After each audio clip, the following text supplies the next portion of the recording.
There are a lot of psychos in our government. Let's just start with one. So our psycho of the day is going to be Todd Young, a US Senator from Indiana. And his story makes so much sense that it makes too much sense. Let's start with a little bit of his personal life. He married his wife Jennifer in 2005, but the interesting thing about that is her uncle is the old vice president of George Bush named Dan Quayle.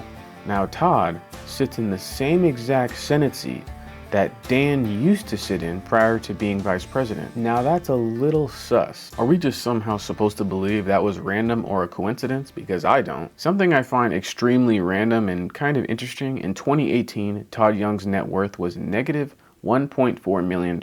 And that is so rare to see somebody in the government, but what it signifies to me is that he knew he was going to be coming into money very soon. And after doing a bunch of research on him, of course, you find out that he's making absurd amounts of money from different businesses paying him to lobby for them. So let's begin to follow the money a little bit. One of his biggest donations is from the NRA at $2.9 million. And if you don't know what the NRA is, it's the National Rifle Association, and it's the largest gun advocacy group in America. In my opinion, you could be pro-guns, you could be no guns, you could want more regulation, but it doesn't make sense that a person who is making policy for guns in America is taking $3 million.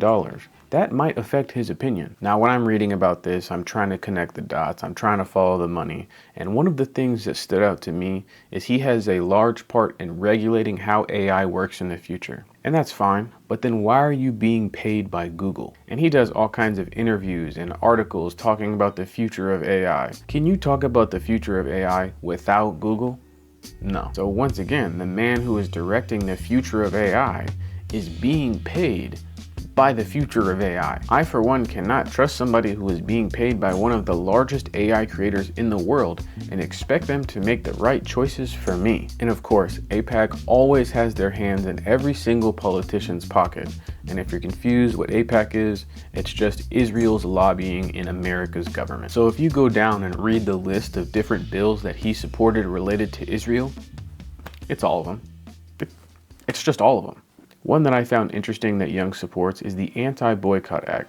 It makes it illegal for any companies to boycott against Israel building in the West Bank of Palestine. If you're not up to date on the whole Palestine-West Bank situation, building anything in the West Bank for Israel is considered a settlement and illegal under international law. But let's bring it back to America and look at who else he's being paid by. He's being paid by the Heritage Foundation, which is the creators of Project 2025. If you have never heard of Project 2025, it is an insane document made by the Heritage Foundation, which is a conservative think tank. The main goal of this document is to turn all government employees into political appointees. In very basic terms, it just turns all government employees into just slaves of the president. And really anybody that goes against him, he kind of just has the power to fire them or do whatever he wants with them. And I think Todd Young being paid and being a part of this group tells you a lot about him, but we're about to get into stuff that's even more crazy. He sits on the Finance Subcommittee for Healthcare, and this is a committee that oversees federal policy, infrastructure for drugs, healthcare, and health insurance in America. Anything that deals with medical stuff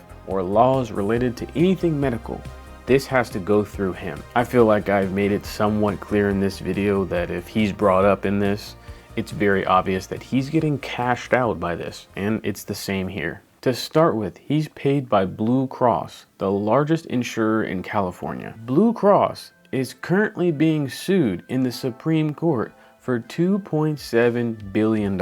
They are being accused of nationwide overcharges. What they were doing is people were getting discharged from hospitals and Blue Cross wasn't paying the insurance, so it was just forcing the people to have to stay overnight. Not only did it force people to be there overnight or cause doctors to have to work or overpopulate hospitals, they refused to pay these bills. These delays cost over $3 billion in avoidable healthcare costs. This impacted lower income families because most of them are a part of Medi-Cal, and those are the ones that are experiencing delays. So one of the largest corrupt health insurers is paying him to lobby for them in the government.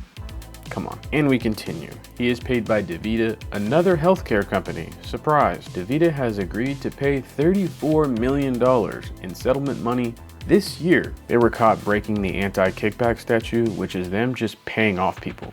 They're just paying doctors to send them directly to where they want them to go. What do you know? more low-income families were affected. Most of the people were a part of Medicare. If even our healthcare providers are being bought, how are you supposed to trust any part of this system? We are supposed to trust Todd Young, the guy who's getting paid by the people who are abusing the system and taking advantage of the people that are in it?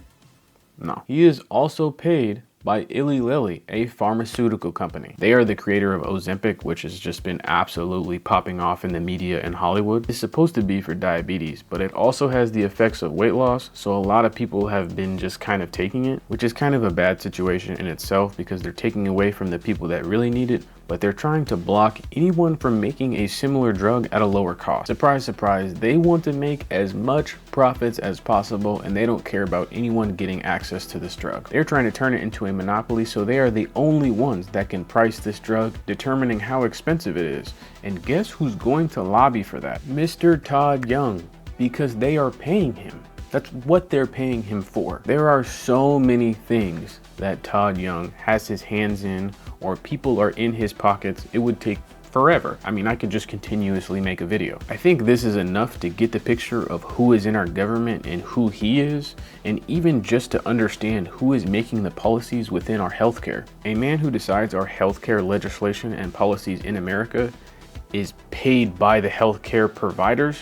Those just don't mesh. Companies scamming normal, average Americans are paying this man. If you were just a normal person trying to exist in America, this should put a bad taste in your mouth. The only thing I can think about at night is, well, at least this is here in America. He's only exploiting people in America.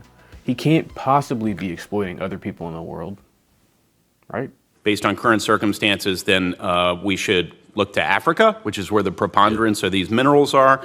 How can we help foster the public-private partnerships, bringing American capital and expertise and standards to Africa so that we can keep exploiting, so that we can